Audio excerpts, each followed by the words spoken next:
yeah, I enjoyed giving that talk. So I won't really continue that as such today, although happy to answer any questions about it when we do the Q questions at the end. Um, so it will be a bit more of a grab bag. Uh, I have kind of, well, part of the reason I'm here, this is a bit of my excuse, is that, I'm here to be at a hermitage to practice, and I will be making this a little more, choosing a few topics, I believe. And so we'll have nice questions and answers at the end. Okay, so why don't we start with half an hour of the sit. I'll give some brief guidance because I think a lot of people here are old hands as well.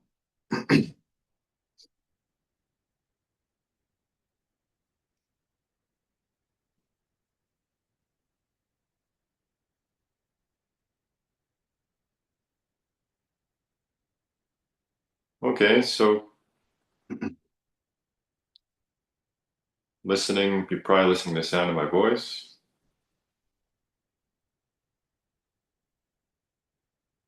And you have some sense that you're sitting here, sitting either in a chair or on the ground.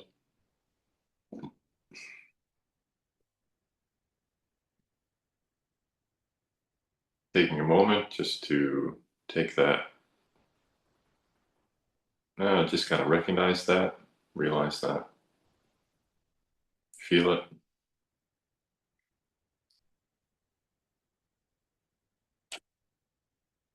So starting by opening up to that space of hearing, and the space in the body. It's just overall sense of sitting.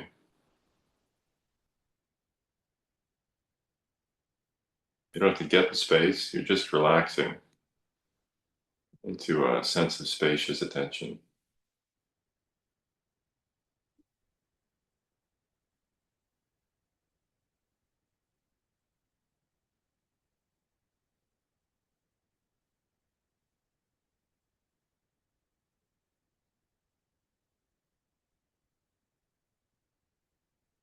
Letting the body settle,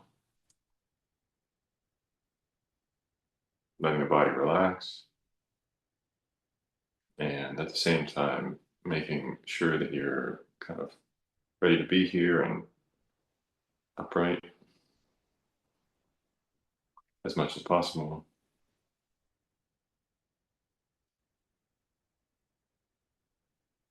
Interested to do this, just to be interested in this practice for the next half hour.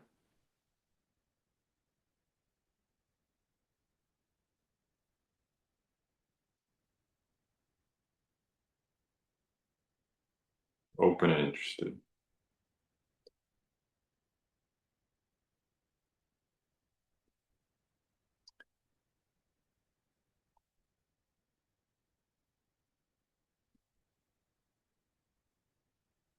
Noticing the body breathing in that spaciousness.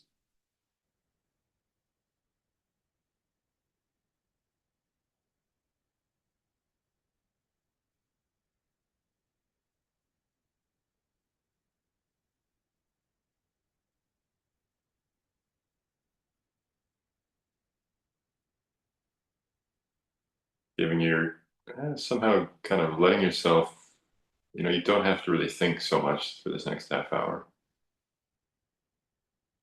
Thinking's fine, but you don't really need to use that right now. Pay attention to the breath, relax into the breath, be present, come into the present, here and now.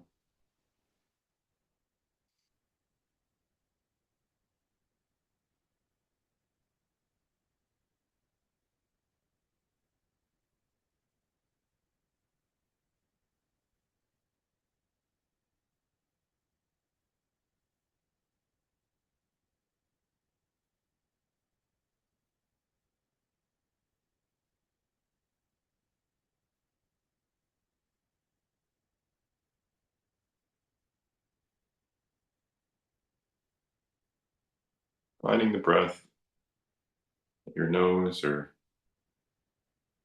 nose and down into your chest and abdomen, or at your abdomen, or your chest, and making an intention to just practice with that for this sitting period.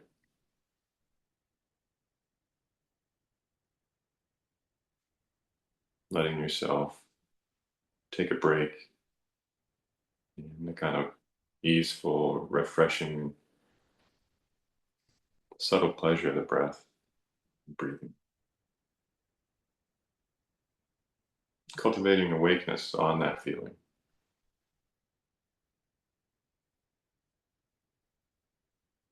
or with that feeling.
Thank you, Bante.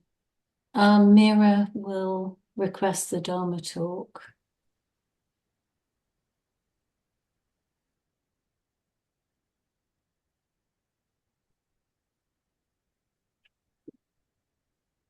Brahmacaloka Dipati Sahampati Katanjali Anadivaram Ayachata Santi Dasata Paraja Kajatika Stese Tudamam Hanukampimam Pajam.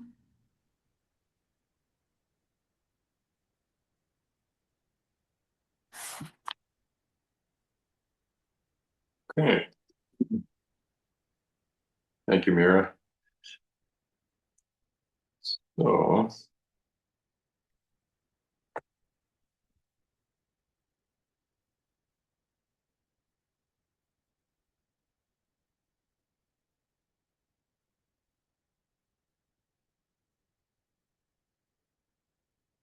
yeah, I've been thinking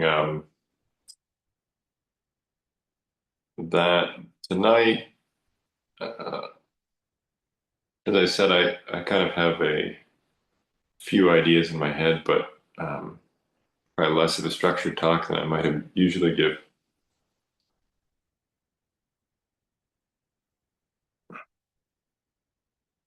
One topic that I have been reflecting upon recently is,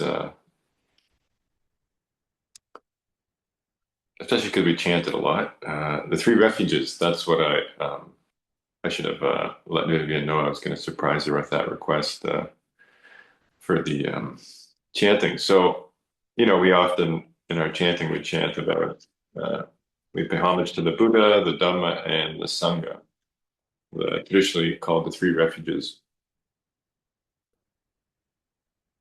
And if you look at the suttas, it seems to be a little less formalized, but often there's this thing people do, a lay person when especially when they've heard some advice and teachings from the Buddha, and they're very convinced. It's, oh, um, blessed one, I go for refuge to you, the teaching, the Dhamma, and the Sangha. Or actually, usually it's yeah, they go to all three, or they just go to I go to refuge in you, but often it's the Buddha, the Dhamma, and the Sangha. And of course, um, it's food for thought because what's Sangha specifically? The Buddha, that seems to me at least relatively straightforward. We know who he was. We have some idea. We have his teachings. He is it's interesting the way he talks about himself. Sometimes in the suttas, he's very extremely modest. He'll just say, "Oh, I'm just imagine there was a bunch of um, uh, eggs, chicken eggs. I'm just the one who broke through the egg first. The other disciples just broke through later." He keeps it very modest. And then sometimes I sometimes think he's doing it to, really get it into people. Like, um, it's very much, I don't know. I mean, there's a translation going on here, so I don't know exactly what it was, but something effective like, I am the most accomplished person you're going to meet, kind of. Let's put it that way. By far and away, and he says that to people. And but he says, and everything kind of, not it, but shades in between. So, one, I find that very inspiring in terms of the Buddha. Um, he didn't need this to brag, let's say, obviously. He didn't need to Um, Obviously, it wasn't into self-aggrandizement, but if he thought it would be helpful for someone to realize that this is a teacher who can really help, he would let them know. And just speak it plain. And that might have also had to do with the society he's interacting with, right? You could have people who are not overly educated who like things pretty straight up and simple. Okay, so that was the Buddha, that refuge. And I find it often to just, there's lots of ways to look at it, but for me, I find it just, that very simple. He's, here's a teacher. And is this teacher worthy of being held up as such a great teacher? That's my question. And if you look at the suttas, and we'll get to the disciples. But the suttas themselves, what we have of what he said, I think we all know that at some point, especially if you read enough, you just kind of, wow.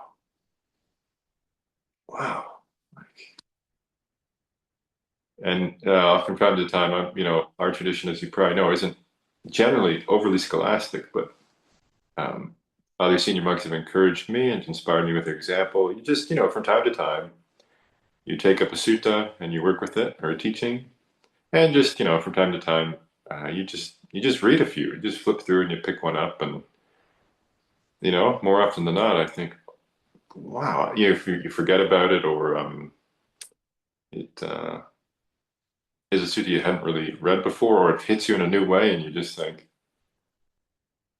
wow, that's incredible. And it keeps happening, and there's a lot to choose from. So for me, that gives me a lot of faith and this sense of three refuges. So you're going to refuge, which the word, I think I looked it up, it's basically going for shelter, protection, succor, I think is another way of saying it. And I guess that's pretty apt, It's not a wall or a roof that's going to protect you, but it's a guidance that you can rely on in the most trivial of days and in your hardest days. And of course, everything in between, just normal life. So that's the Buddha. Just doing a short overview of these. The Dhamma, of course, the teachings. Um, and I know everybody's different, but I'll just put it out there that I personally don't mind and quite enjoy just thinking of it as the truth or truths. Because it can be, for some people, it's just a kind of a straightforward English rendering. It's just what's true. It's what's true. As much as anything's true, these things are true. Is gravity true? Yeah, more or less, Um, yeah, these are truths about life, man, especially inner life, how we experience life. And the Buddha was, of course, gave us advice. I was just saying that it's just incredible. And shows the world and it's the truths of the world and the world of the heart, kind of the world we create, how we interact with the world in ways that are just, so multifaceted and rich. From very simple truths of life that being kind is going to make you, is a nice thing to do. As simply put as that to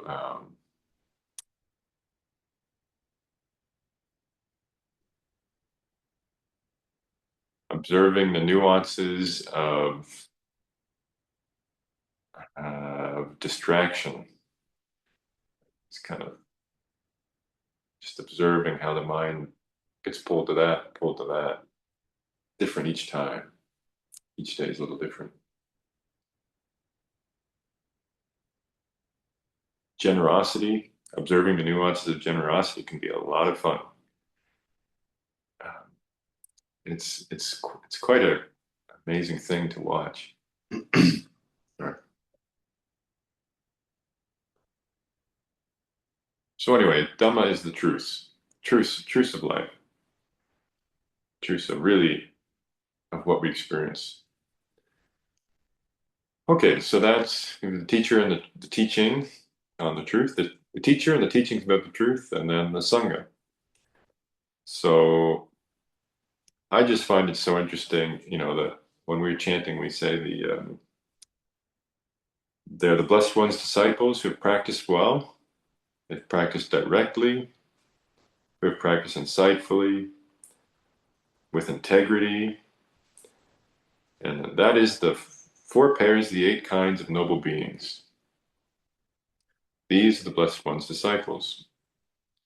Okay, so I don't think I'm surprising anyone with a lot of this because a lot of old hands, but we've got the four pairs, the eight kinds of noble beings. So we've got the words we use, are stream enterer, or that we were given, that the Buddha used. One who's entered the stream, that's the first step on reaching freedom. So we've got someone who's entered the stream to reach that freedom. We have someone who's only has to come back to be reborn one more time to reach that freedom. Someone who's never going to be reborn, and someone who is finished, is free, totally free. Okay, so I think it's worth contemplating these, even if it can seem, so I have to believe in rebirth for this now, something like that, or it sounds kind of technical, or how the heck does that work? This rebirth thing, and why does it seven? Someone who's entered a stream enterer has seven more tops of seven lives to go, and someone who's the next stage, you have one more life. The next stage, you don't quite have to live this kind of life again. Okay, so there's that. But what I find very encouraging about it is a broader theme. Is this theme of the Sangha, that the Sangha is diverse, but still worth going to refuge in. Right? We got four pairs. Eight kinds of noble beings. So the eight kinds are actually, right, to generally explain is someone who's practicing to be a stream enterer and someone who's realized it. Someone who's practicing to be a once returner and someone who's realized it. Someone who's practicing to be a non-returner and someone who's realized it. And someone who's practicing to be completely free and who's realized that. So the first one can include a lot of people. It could include people in this room, our Skype room. And I don't think that's such a bad. I kind of like that. Exactly what it says. Those people who are practicing directly with integrity, with insight, these practicing well. These are people who belong in the Sangha, and they have a real goal in mind. Not goal, not I am going to get something, but they're really, they're not going to just. They want to be free. They want some, they want to really be free, and free of dukkha, free of this suffering, and the whole thing, like free of ignorance, that these kind of delusions that cloud our minds and trip us up. So, yeah, I think that's worth reflecting on because the first two are a little more obvious, maybe Buddha and Dhamma, but Sangha, right, can be. So what's that about? And I think it's worth. Wow. So what would be going to refuge in the Sangha mean? And I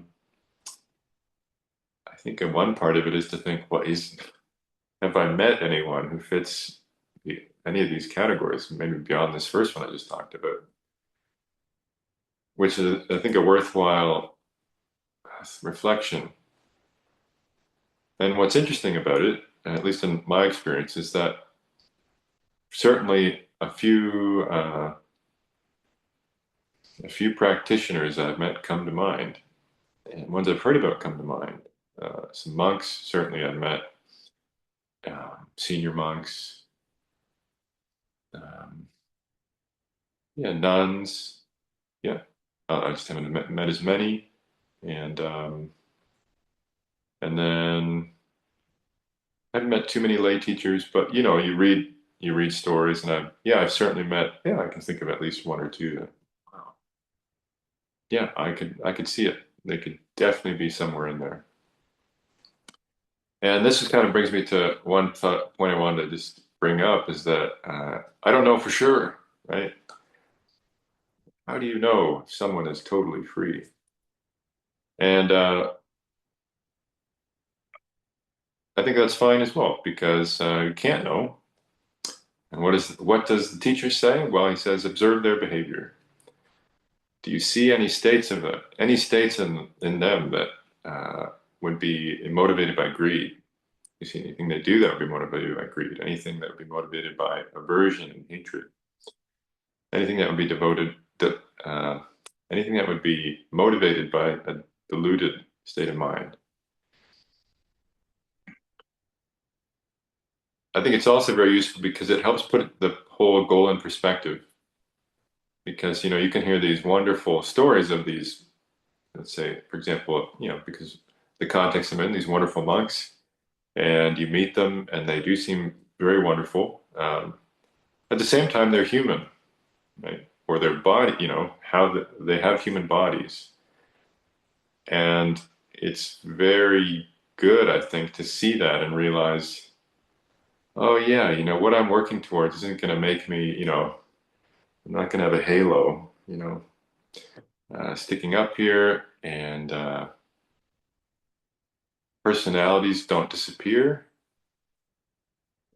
but there are things, these beings that we meet.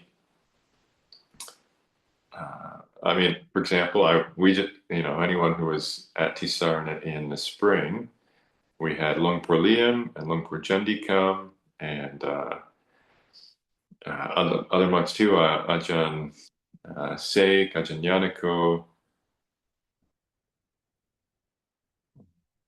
I'm forgetting some names at the moment, but Lungpur Liem, of course. He is, yeah, how do I put it? Yeah, he's quite amazing. I'm not maybe the gushy type, or not on this Zoom, I guess, but this is my son. Yeah, he's a very, very impressive, very, very, very impressive being. And you can kind of watch them. What are they thinking? What is he thinking? How does he view things? And to be honest, it's also neat to see that I don't really know. And actually, the Buddha said the mind of an arhat is something that you can't actually comprehend. So again, oh wow, the teachings are right on again. But certainly, you watch his behavior, and it's never unbeautiful. Let's put it that way, which is a hard thing to pull off. And I mean, if anyone was there to see, Luang Por Liam, other these monks that are very realized, when they start teaching, you can just see their face, their whole being just light up. It's and I quite, that's just wonderful. And that's another thing that you can do with the reflection on going for refuge in the sanghas. You can reflect on these beings, and that's actually very wholesome, right? It puts us in a very wholesome state of mind. It's very inspiring, and I think it's kind of grounding because, oh yeah, so where is the work here?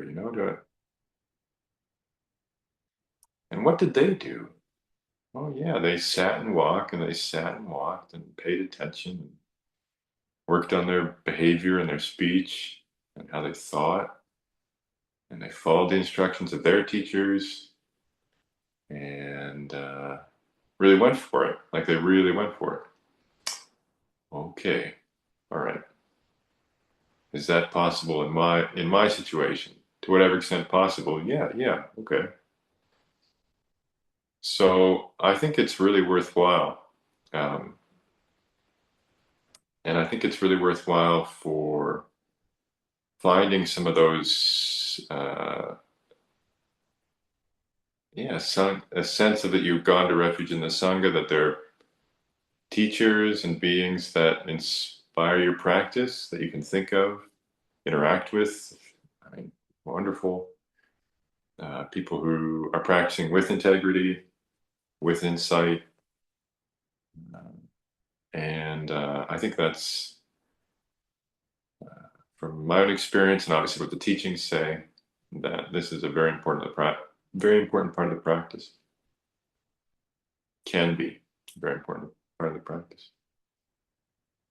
So the other part of it that I just thought I'd touch on is, in the suttas and in our chant, because from the suttas, the Buddha says these are people worthy of gifts, hospitality, offerings, and respect, and they give occasion for incomparable goodness to arise in the world. So that's when I reflect on a lot. I think it's, so how do they bring the good into the world? But when you're around them, you see that it's almost like I'm gonna be a little inventive here, but their goodness is a bit like gravity. They pull everybody else into, not like a black hole in a bad sense, but pulling everyone else into these good frames of mind, good ways of interacting, just by their presence, the way they act, how you want to act around them, how they inspire your life. So yeah, it's like what they offer is very non-individual. They become, what we all wish we could be, in a way. And I think that's one reason why I imagine one reason why this incomparable goodness can arise. And because their mind is so pure, how they receive all those offerings and respect, I think, is very beautiful, and brings all those qualities into the world: generosity and respect, which has a lot of ramifications beyond just how you interact with them. Of course, there's more metaphysical teachings in the suttas about, um, that somehow the purity of their minds purified a gift given. Um, I think it's just a wonderful thing, and magnify its impact. Let's put it that way. But anyway, that can be. It's very important, all those things, but I don't know where people how they were holding that, because it's a little more metaphysical. So I think even on these levels I've talked about, it can be a very useful reflection and really help deepen the practice. Yeah, so I think that's as much as I'll say. We can have time for questions and answers, and anything about that or what I talked about last week.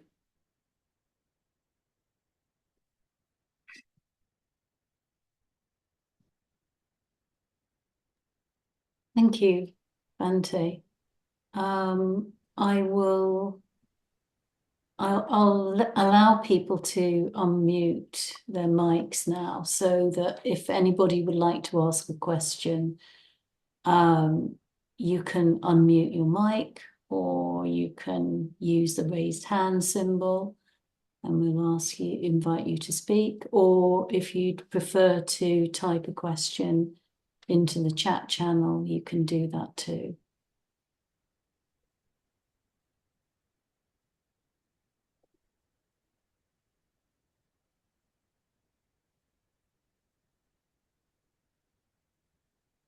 So Bante, perhaps I could ask a question. Yeah. I think it's a really interesting topic, you know, taking refuge in the Sangha, and one that, you know, sometimes we're not very clear about, or we might have heard different interpretations of what taking refuge in the Sangha is all about. So I was interested to hear what you said about that. And you mentioned reflecting on maybe our teachers or other lay members that are practicing well, and to inspire us. And I just wondered, and yes, and spending time with people. So visiting the monastery maybe is one way that we do that. And I just wondered whether you include listening to coming together like this and listening to the Dhamma, and with a teacher and other friends that are practicing, and how, whether that you include that in taking refuge in the Sangha. Yeah. Yeah, I think for sure. My sense is it's more of a, oh yeah, as you said, it's different monks and teachers are going to have different takes on it. They could just be different sides of the whole picture. Yeah, for sure. I think it's kind of a natural, call that. It's the result of that, you know. It's like if you really put, how am I going to make it through this life in a good way, or you know, really realize freedom? Well, I'm really, you know, the sangha. There was the teacher, he's taught, and who has realized it. How can I learn from them? Right. So yeah, for sure, something like this, definitely. And I think it's worth. I just think it's worth. Yeah, it's worth a consideration to really think. You know, think about that, because we have this teacher who gave us these teachings, but of course, it would be like if there was someone who taught car mechanics, and he wrote a book, and you had a book, and you had car. Okay, you know, who actually knows how to do this? I need to learn from someone, or be around someone, talk with them, all these things. So, yeah, I definitely do. I just think the refuge in the Sangha is the real, it's more of an intention on one's part, you know, or it can be held that way. Let's put it that way. Yeah, there's other interpretations, but I think this is very useful and it's very down to earth. I think it really lines up with kind of the suttas, and yeah, it's just kind of approachable. And yeah, I guess I didn't say too much about the practical aspects. I think so. There's, yeah, coming together like this, of course. There's actually Sangha Nusati. You know, you can reflect on the Sangha. You know, the realized Sangha. It can be very uplifting, right? You can really cultivate that. Um, it's a really cool one because it can be really useful if you're just in a funk, right? Or there's some, like maybe connecting to last week's talk, right? Let's say that you've got something in your head and it just won't go away. It's some silly whatever, or you just need some brightness in the mind, and it's cloudy out and it's cold or whatever. And so, you know, you can just start thinking, you know, like you can just start thinking of a teacher you met one time or you've heard of. But I mean, if you've met them and had, you know, you can really reflect on kind of the beauty of your interaction with them and how they interact with other people and how inspiring it was, and stories you've heard about them, right? And so yeah, like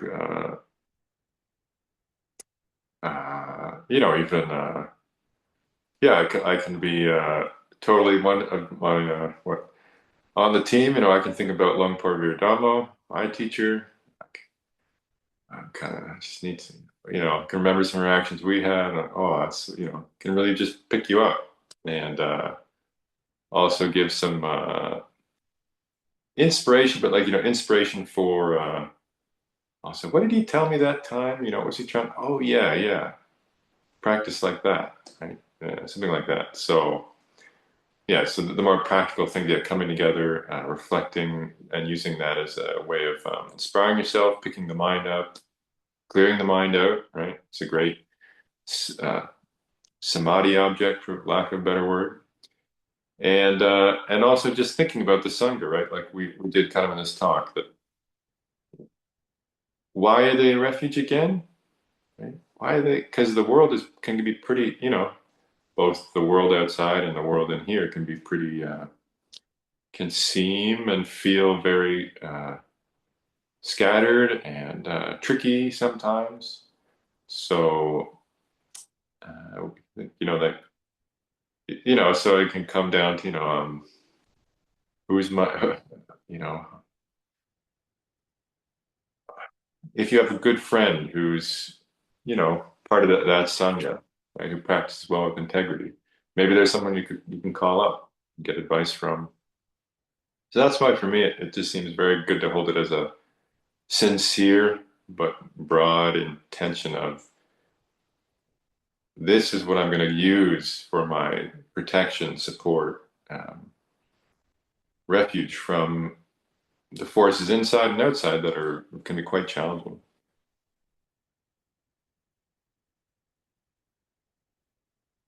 Thank you, Bante. Yeah. I have a question in the chat channel from Anne, and Anne asks, is the heart a refuge?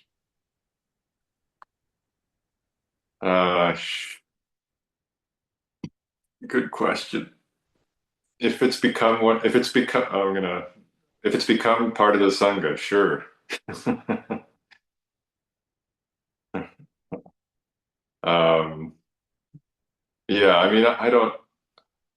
That's a great question, and I think that's what we're all working towards. Of course, that it can be a complete refuge. Uh, yes, hopefully it is. Sometimes, wisdom is a refuge to an extent, right? A large extent, because so let's say, yes, the heart can be, but sometimes the heart is a crazy place. We have to figure out how to make it a refuge, a much more secure and uh, protective place. Yeah, I know, like Lumpur Sumedho will talk about, awareness as a refuge, I believe, or yeah, mindfulness, and yeah, I think to whatever extent they can be. Um, I guess I'm just, yeah, I don't want to get too technical about it, but good question. I hope the heart can be a refuge. Yes, it's well cultivated or well purified.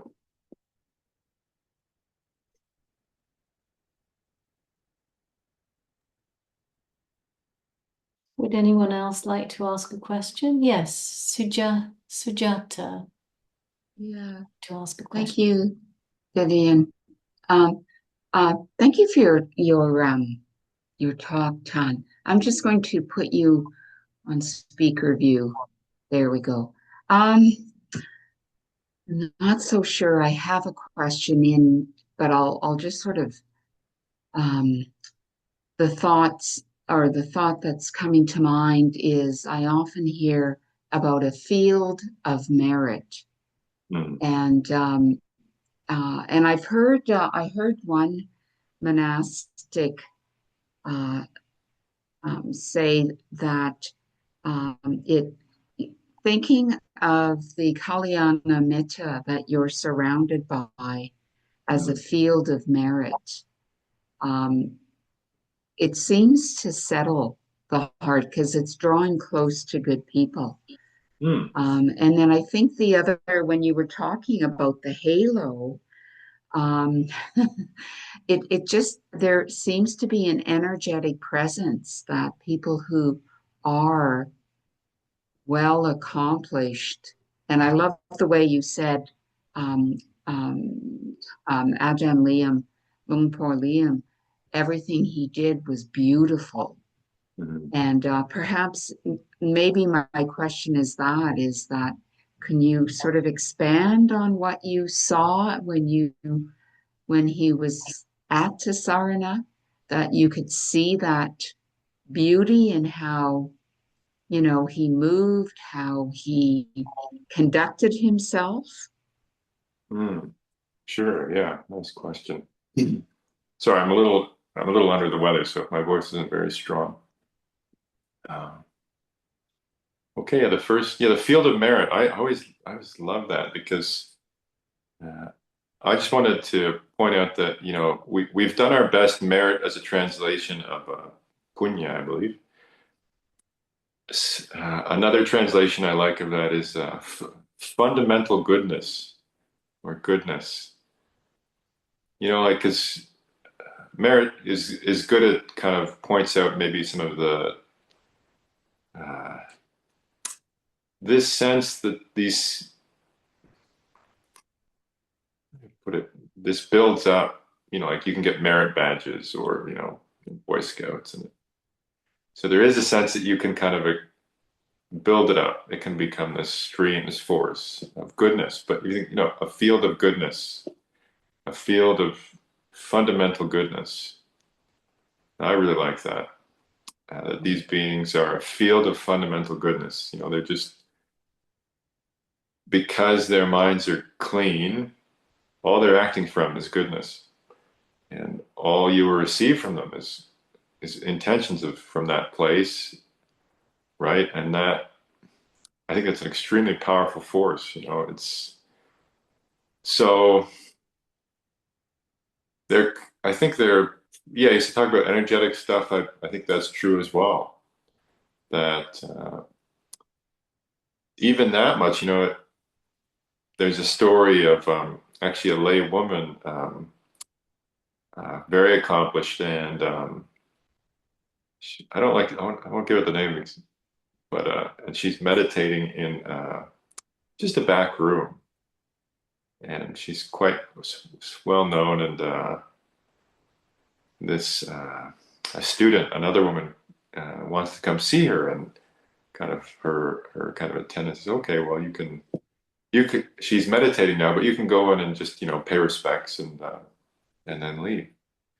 She's kind of the you know this accomplished laywoman's on retreat, this teacher. So this student, she goes in and the room is just filled with you know her back the teacher's back is to her. But so the room is just filled with this wonderful you know light, loving presence, and you know apparently she just started to you know tear you know started crying a bit, and uh, and then this teacher turned around and said, "Oh, that's okay." It's, you know, tried to comfort her, and you know, this student walked away just very inspired, right? So I think that can happen, and I think that these beings are different. You know, especially those who reach complete freedom or you know up on these stages. Yeah, that it's they have different abilities and strengths, and can help people in many different ways. So sorry. And then with yeah, Luang Por Liam. Okay, so he's. I'll just give some context. You know, we were the last stop on Luang Por Liam's visit, and he was actually quite. He was quite ill coming, and some of his, from what I understand, some people are advising him not to go to do this trip, but he said, "No, no, I want to go help. You know, I want to be a benefit to these people. I want to go." I think he's in his early to mid 80s. He's had heart issues. You know, his health wasn't so good before he went. He came because he did the many monasteries. We were like number 4. he went to the West Coast first, Abhayagiri, and I think up near this area, and then he went to Temple, and then he came to us. So he'd been traveling a lot, and so yeah, it's just, and I'm quite skeptical. I think it's worth saying that I'm not the most naturally just effusive in that department of devotion. But thankfully, I spent enough time around some really good teachers that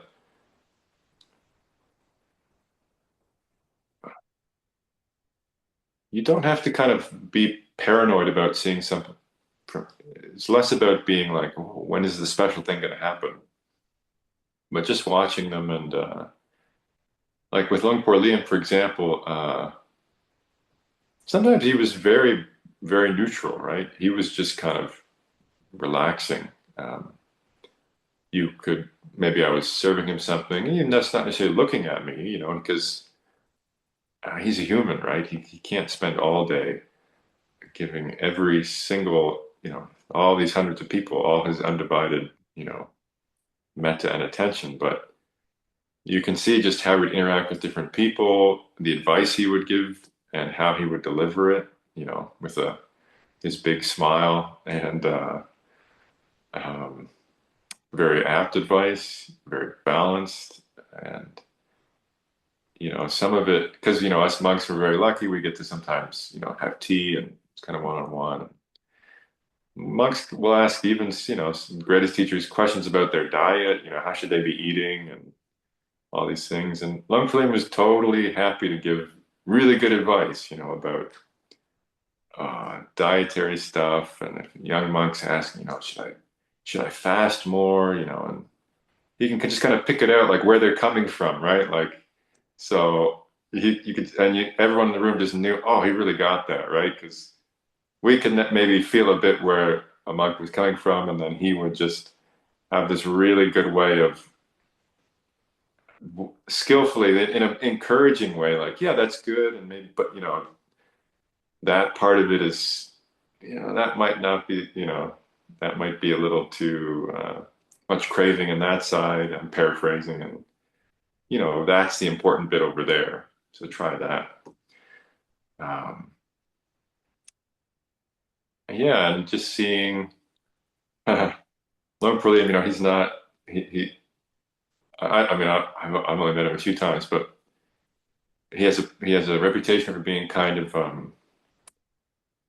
he's very even. He's very equanimous, and he can be quite neutral, a lot of time. But we planted some trees on the last day he was there, and he was just his just he would all the senior monks were like, because I think they grew up in that country. They just really enjoyed that. It was like a lot of fun. They were down and they all crouched down. These are 80-year-old, 85-year-old senior monks. They're pushing the dirt in, and smiling and kind of Oh, having a good time, and really enjoying it and delighting in it. You could tell he really delighted in this, planting these trees and these bushes, and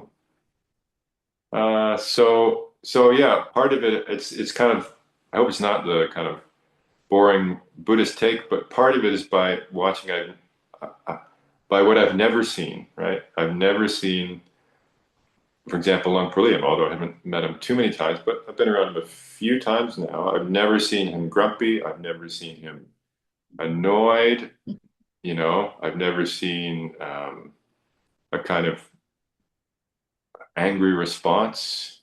I've never seen anything but, yeah, patience and kindness and joy. And that's just from being a kind of another monk, meeting him a few times. Like uh, another thing with this drawing close to the Sangha is if you're able to draw close with any of these teachers, like more than, say I've been able to with Luang Por Liam, you can really see, their life very up close, right? And see how they interact and see their inspiring qualities. And the times when it's very impressive, when you're really kind of floored.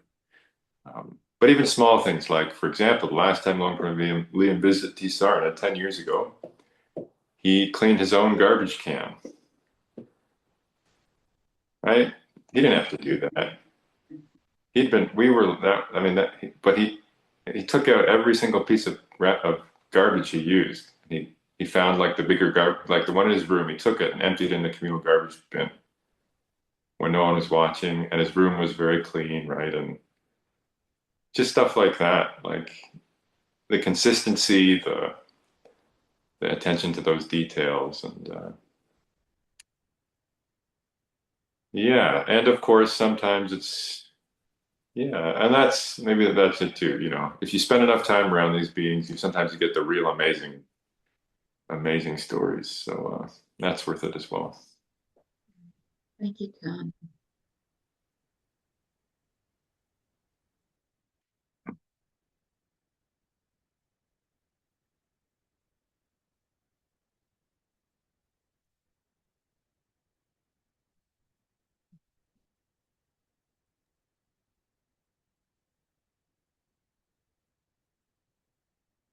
Are there any more questions for Bhante?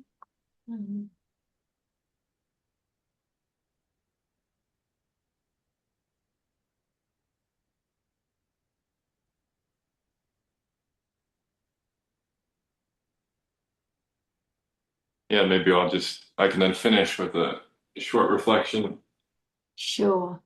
that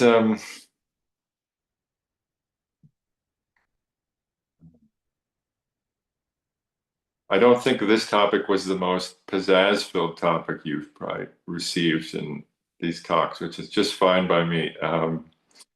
But what is nice is I think it's the bread and butter, right? It's the bread and butter, and I just read a short sutta that two, you know, one of the five factors for the arising of right view is discussion with, discussing the Dhamma, discussing what you've heard, reflecting on it. So even something as kind of everyday as this, I think it's fun to give it a good like, oh yeah, what does that mean? And what other implications could that mean? And how much, oh yeah, it's good in that way too, and it's good in that way. And yeah, what does the field of merit mean? And yeah, and yeah, it's a good exploration, and good to have people who are practicing well, all these potential Sangha teachers there to help work kind of grow this whole reflection. Okay, so I'll end there. Thank you, Bhante. Would you like to close with a chant, or would you prefer to skip that if you're not feeling so great with your voice? Why don't we do you have the verses of sharing and reflection on universal well-being? It's quite short. I do. Great.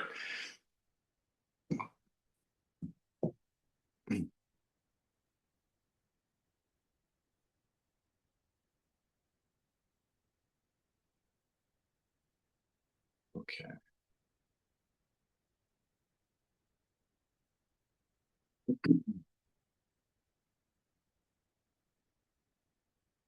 Now let us chant the reflection on universal well-being. May I abide in well-being, in freedom from affliction, in freedom from hostility, in freedom from ill will, in freedom from anxiety, and may I maintain well-being in myself. May everyone abide in well-being, in freedom from hostility, in freedom from ill will, in freedom from anxiety, and may they maintain well-being in themselves. May all beings be released from all suffering, and may they not be parted from the good fortune they have attained.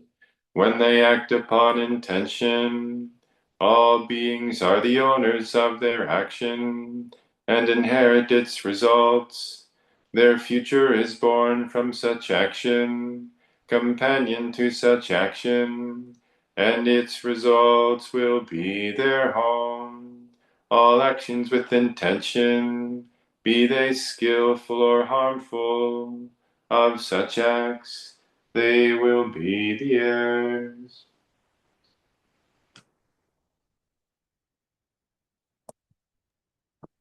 So, Bante, on behalf of everyone, I'd like to thank you very much for teaching us this evening, for guiding our meditation, and for sharing your reflections on the three refuges. And I think it's been very helpful and inspiring to think about taking refuge in the Sangha in particular. It's a good topic to consider. And so, yes, that's very much appreciated. And thank you to those that ask questions. That's always helpful for a good discussion. And we wish you very well, Bante. I hope you feel better. And, I wish you very, very well for the next stage of your journey and your travels. And I guess you'll be spending time with a new Sangha and meeting new people at the Vayagiri. And I'm sure that will be very inspiring and a very positive experience. Yeah, and maybe just because I might not see people, I'll just for a bit. So I'll be going to Vayagiri, and then I've been lucky enough that I'll go with Ajahn Yanakoda Abbot and some of the monks on a pilgrimage to India with a lot of lay people. Yeah, so that will be hopefully, it'll be very inspiring, and I'm looking forward to it. And then I spend the winter in warmer climates, practicing with other sanghas. And like I said, I'll be back in the spring, and so it is very good to see you. Good to see you, Anne and B and Chow and Flora and Mira and Asaka Himata and Vivian and Patricia and Richard and Sujata and everyone else. Good to see you. So looking forward to seeing you.